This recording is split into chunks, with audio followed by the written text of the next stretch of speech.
আসসালামু আলাইকুম। প্রিয় ৩য় শ্রেণীর শিক্ষার্থী বন্ধুরা, আশা করি তোমরা সবাই ভালো আছো। তো দেখো প্রিয় শিক্ষার্থীরা, আজকের ক্লাসে আমরা আলোচনা করব তোমাদের ৩য় শ্রেণীর গণিত ২০২৫ সালের অধ্যায় ৯ ভগ্নাংশ। পৃষ্ঠা নম্বর হচ্ছে ১০৬ এর সমাধান। তো দেখো, এই পৃষ্ঠা নম্বর ১০৬ এ তোমাদের মোট ৩ টি অঙ্ক দেওয়া আছে, ৯ থেকে ১১ পর্যন্ত। তো আজকের ক্লাসে আমরা এই ৩ টি অঙ্ক নিয়ে আলোচনা করব। ঠিক আছে? দেখো প্রিয় শিক্ষার্থীরা, ৯ নম্বর অঙ্কে কি বলেছে?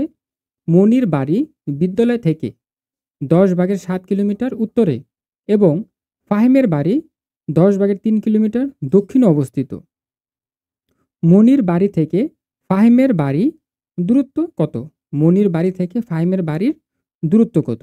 আচ্ছা, তাহলে দেখো প্রিয় শিক্ষার্থী বন্ধুরা, তোমরা যদি এর আগের ক্লাসের ভিডিওগুলো যদি দেখে থাকো, তাহলে আমি আশা করব তোমাদের এই অঙ্কগুলো বুঝতে কোনো সমস্যা হবে না। ঠিক আছে? আচ্ছা, তাহলে দেখো আমরা এভাবে সাজিয়ে লিখতে পারি যে মনির বাড়ি বিদ্যালয় থেকে 10/7 কিলোমিটার। ঠিক আছে? এবং ফাহিমের বাড়ি বিদ্যালয় থেকে 10/3 কিলোমিটার। ঠিক আছে? আগে হচ্ছে আমরা এই কথাগুলো লিখে নিব। এরপর দেখো শেষে কি বলেছে? মনির বাড়ি থেকে ফাহিমের বাড়ির দূরত্ব কত? আচ্ছা, তাহলে দেখো আমরা লিখতে পারি অতএব মনির বাড়ি থেকে ফাহিমের বাড়ির দূরত্ব। আচ্ছা, এখানে দেখো ২ টা ভগ্নাংশ যোগ করে দিয়েছে। আচ্ছা, আমরা এখানে যোগ কেন লিখলাম? আচ্ছা দেখো, এখানে দেখো দূরত্ব কথা উল্লেখ আছে, ঠিক আছে? যখন দূরত্ব কথা উল্লেখ থাকবে তখন কি ভগ্নাংশ ২ টা যোগ করে দিবা। আচ্ছা, তাহলে দেখো এখানে ১০ আর ১০ এর লসাগু কত? ১০ হবে। আচ্ছা, এরপর দেখো এই ১০ কে ১০ দিয়ে ভাগ করো, ভাগফল ১ পাবা। ওই ১ টাকে কি করবা? এর সাথে গুণ করে দিবা। তাহলে ৭ একে ৭। এরপর দেখো যোগ। আচ্ছা, আবার দেখো ১০ কে ১০ দিয়ে ভাগ করো, ভাগফল ১ আসবে। ওই ১ টাকে কি করবা? এই ৩ এর সাথে গুণ করে দিবা। তাহলে ৩ একে ৩। অথবা তুমি এই নিয়মটা ফলো করতে পারো। এখানে দেখো হরে ১০ কয়টা আছে? ২ টা না? তুমি একটা ১০ লিখো। এরপর হচ্ছে উপরে যা আছে তা লিখো। তাহলে তোমার জন্য আরো সহজ হয়ে যাবে। আচ্ছা, এরপরে আসো আ ৭ যোগ ৩ যোগ করে দাও, ১০ হবে। আচ্ছা, এখন দেখো ১০ কে ১০ দিয়ে ভাগ করো। ভাগ করলে ১ কিলোমিটার পাবা। ঠিক আছে? ১০ কে ১০ দিয়ে ভাগ করলে ১ পাবা। তাহলে উত্তর কত? ১ কিলোমিটার। ঠিক আছে? আশা করি প্রিয় শিক্ষার্থীরা তোমরা ৯ নম্বর অঙ্কটি বুঝতে পেরেছ। আচ্ছা, এরপরে দেখো ১০ নম্বর অঙ্কটি কি বলেছে? বিদ্যালয় থেকে সামির বাড়ির দূরত্ব ৭/৫ কিলোমিটার এবং মিনার বাড়ির দূরত্ব ৭/৩ কিলোমিটার। বিদ্যালয় থেকে কার বাড়ির দূরত্ব বেশি এবং কত কিলোমিটার বেশি? এই অঙ্কটিও সহজ। দেখো আমরা সাজিয়ে লিখতে পারি বিদ্যালয় থেকে সামির বাড়ির দূরত্ব ৭/৫ কিলোমিটার এবং বিদ্যালয় থেকে মিনার বাড়ির দূরত্ব ৭/৩ কিলোমিটার।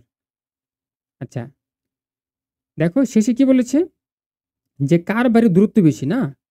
আচ্ছা দেখো, এখানে এই যে সামির নামে, ঠিক আছে? সামির নামে এখানে দেখো একটু হরের দিকে খেয়াল করো, এখানে ৭ রয়েছে। আর এখানে দেখো এই যে মিনার নামে এখানে হর কত রয়েছে? ৭ রয়েছে। তো আমরা এখনো ঠিক বুঝতে পারছি না যে কার বাড়ির দূরত্ব বেশি।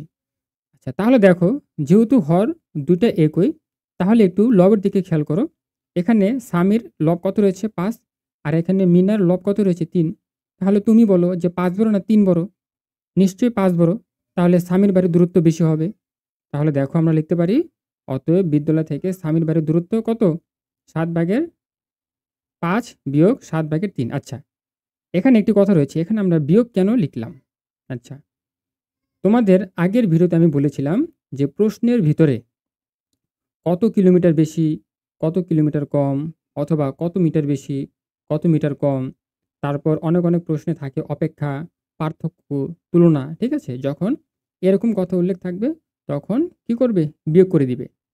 এখানে দেখো যেহেতু বলেছে যে কত কিলোমিটার বেশি, ঠিক আছে? তাহলে আমরা কি করেছি? এখানে বিয়োগ করে দিয়েছি। ওকে? আচ্ছা, এরপর দেখো আগের নিয়মে এখানে ৭ কয়টা আছে? ২ টা। একটা লেখো, এরপর উপরে যা আছে তা লিখো। বাস।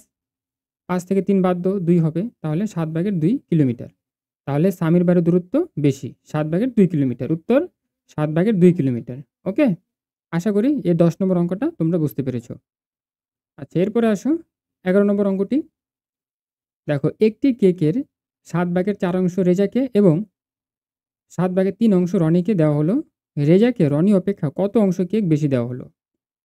দেখো আগের মতনই আমরা সাজিয়ে লিখব। রেজাকে একটি কেকের দেওয়া হলো 7/4 অংশ এবং রনিকে একটি কেকের দেওয়া হলো 7/3 অংশ। আচ্ছা, এরপরে দেখো শেষে কি বলেছে? রেজাকে রনি অপেক্ষা কত অংশ কেক বেশি দেওয়া হলো, ঠিক আছে? আচ্ছা, তাহলে দেখো আমরা কি লিখতে পারি? অতএব রেজাকে রনি অপেক্ষা বেশি কেক দেওয়া হলো কত? 7/4। এখানে বিয়োগ হবে, ঠিক আছে? এখানে বিয়োগ হবে, বিয়োগ 7/3 অংশ। আচ্ছা, তাহলে দেখো এখানে আমি তোমাদের ২ টা নিয়ম শিখিয়ে দিয়েছি। একটা নিয়ম হচ্ছে ৭ আর ৭ এর লসাগু হচ্ছে ৭। এরপর ৭ কে ৭ দিয়ে ভাগ করো। ভাগফল ১ পাবা। ওই ১ টাকে এই ৪ এর সাথে গুণ করে দিবা। ঠিক আছে? আর আরেকটা নিয়ম হচ্ছে এখানে হরে ৭ কয়টা আছে? ২ টা। তুমি ১ টা লেখো। এরপর উপরে যা আছে তা লেখো। এতে আ যদি তোমরা এই নিয়মটা ফলো করো তাহলে তোমাদের জন্যই সহজ হবে। ঠিক আছে? তো আমি সাজেস্ট করব যে আমি ১ম এ যে নিয়মটা বলেছি তোমরা সেই নিয়মে অঙ্ক করার চেষ্টা করবা। ঠিক আছে? আচ্ছা, তাহলে দেখো ৪ থেকে ৩ বাদ দিলে ১। তাহলে কত? ৭/১ অংশ। উত্তর হচ্ছে ৭/১ অংশ। ঠিক আছে? আচ্ছা। তাহলে প্রিয় শিক্ষার্থী বন্ধুরা, এই অঙ্কগুলো তোমরা খুব সহজেই বুঝতে পেরেছ। যদি না বুঝে থাকো তাহলে আমাকে কমেন্ট বক্সে কমেন্ট করে জানাবা। আর আরেকটি কথা আমি বলতে চাই। তোমরা কে কোন জেলা থেকে আমার এই ভিডিওটি দেখছো তোমরা নিশ্চয়ই কমেন্ট করে জানাবা। ঠিক আছে? এটা হচ্ছে তোমাদের কাছে আমার একটা রিকোয়েস্ট থাকবে। আচ্ছা, তাহলে আজ এ পর্যন্তই। দেখা হচ্ছে পরের ভিডিওতে। সে পর্যন্ত ভালো থাকবে। ধন্যবাদ সবাইকে।